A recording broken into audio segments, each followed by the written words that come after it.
April 9, 1940, 3:47. A.M.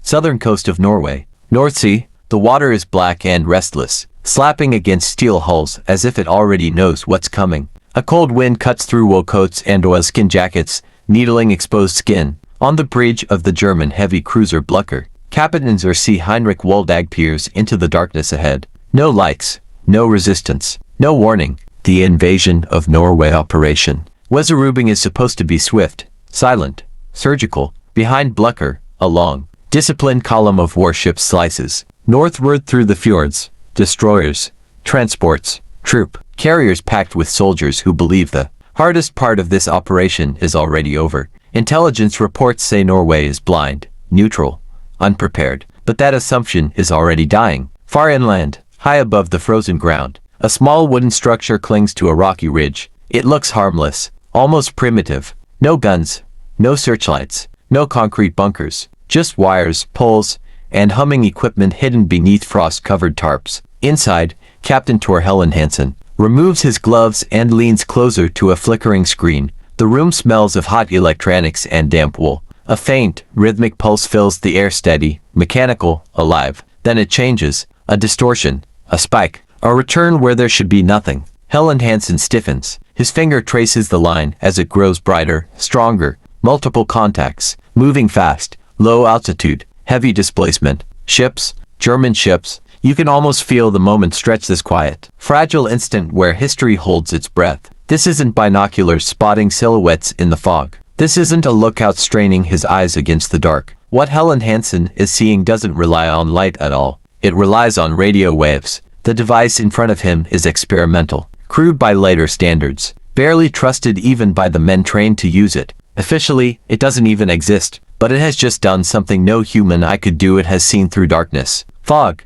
and distance. It has seen the invasion coming. Helen Hansen turns sharply. Confirm bearing, he orders. Another operator adjusts a dial. The signal tightens. The returns align with the fjords. Entrance like a trail of ghosts gliding through stone walls. The enemy believes they are invisible. They are wrong. Minutes later, telephones crackle to life across southern Norway. Coastal artillery commanders receive confused, urgent messages, reports of German naval forces approaching under cover of night. Some scoff, some hesitate, but a few listen, and those few will change everything. Out on the Blucher, the mood is confident. Soldiers smoke. Officers review maps under red-shaded lamps. The ship's guns are silent, pointed skyward in case of air attack, not toward the cliffs rising on either side of the fjord.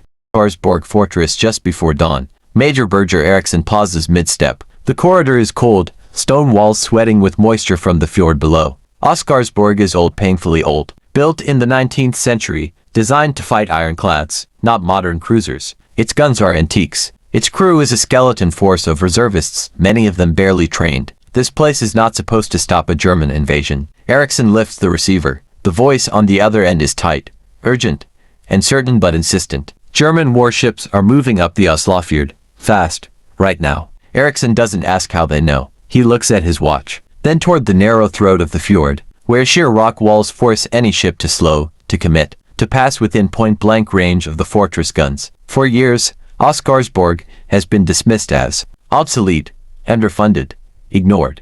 But it has one advantage no modern warship can escape: distance, or rather the lack of it. Eriksson turns to his men. Load the guns. The soldiers hesitate. Some of the gunners are cooks, clerks, cadets pulled from training only days earlier. The fortress hasn't fired live ammunition in years. Load them, Eriksson repeats, voice steady. Down below, deep inside the mountain, another weapon comes alive, the Whitehead torpedo battery. Hidden rails creak as torpedoes, older than the men who will fire them, are rolled into position. They are slow, short-ranged, designed for a different era. But in a narrow fjord, slow doesn't matter. Timing does. As the German fleet advances, fog curls along the water like breath on cold glass. On Blucher's bridge, lookouts scan the cliffs, expecting nothing. Intelligence had assured them coastal defenses were minimal. Norway would fold. At 4:21 a.m., the fortress silhouette materializes ahead. Still no alarm. Then fire. The first shell slams into Blucher's superstructure with a metallic scream,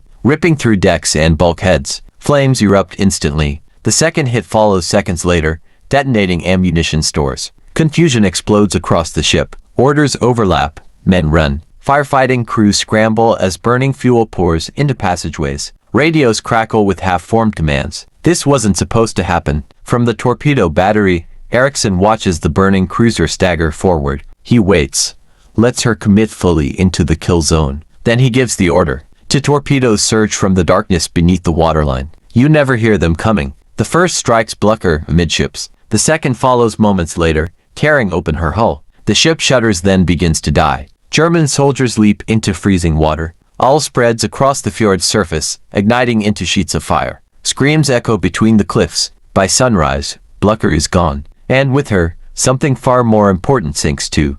Feared, pale and fragile. As smoke still coils upward from the water where Blucher burned through the night, survivors cling to debris along the shoreline. Shivering, stunned, alive by accident, German officers gather what remains of their command structure, faces tight with disbelief. This was not supposed to happen. In Berlin, reports arrive fragmented and contradictory. A flagship sunk by obsolete guns. An invasion delayed by a fortress written off decades ago. Questions pile up faster than answers. How did the Norwegians know? At German naval headquarters, staff officers pore over timelines. Coastal observation posts should not have seen the fleet in that darkness. Norwegian air reconnaissance is negligible. Spies report no mobilization. And yet Oscarsborg was ready, perfectly placed, waiting. Something doesn't add up. Back in Norway, the delay is already paying dividends. In Oslo, government ministers are shaken awake. The royal palace buzzes with hurried footsteps and whispered orders. King Haakon VII is moved out of the capital under armed escort. The gold reserves of the Norwegian central bank are loaded onto trucks and sent north. Paperwork, seals,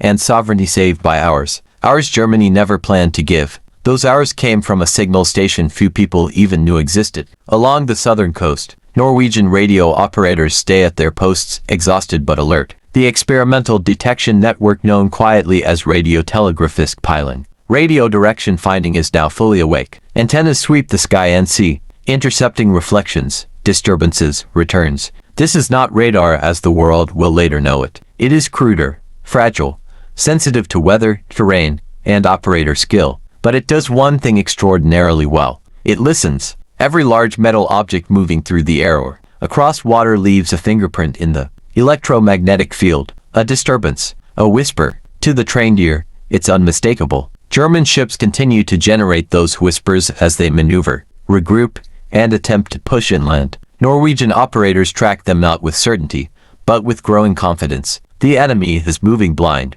while Norway is beginning to see in the dark. German commanders suspect sabotage, incompetence, bad luck. They do not suspect technology. After all, Germany itself is developing radar Freya. Seataktan considers itself ahead of the curve. Norway, a small neutral nation, is not considered capable of fielding anything comparable. That assumption becomes deadly. Luftwaffe aircraft arrive overhead later that day, searching for targets along the fjord. Norwegian defenders, forewarned, disperse. Anti-aircraft crews are manned before the first bombs fall. Transports are moved. Command posts relocated. It feels uncanny to the Germans, like the Norwegians are reacting before the attack begins. Technologies credited with saving Britain during the Blitz, guiding bombers, hunting submarines. Norway's role will fade into footnotes, but for a brief, critical moment in April 1940, a nearly invisible device entrusted, unfinished,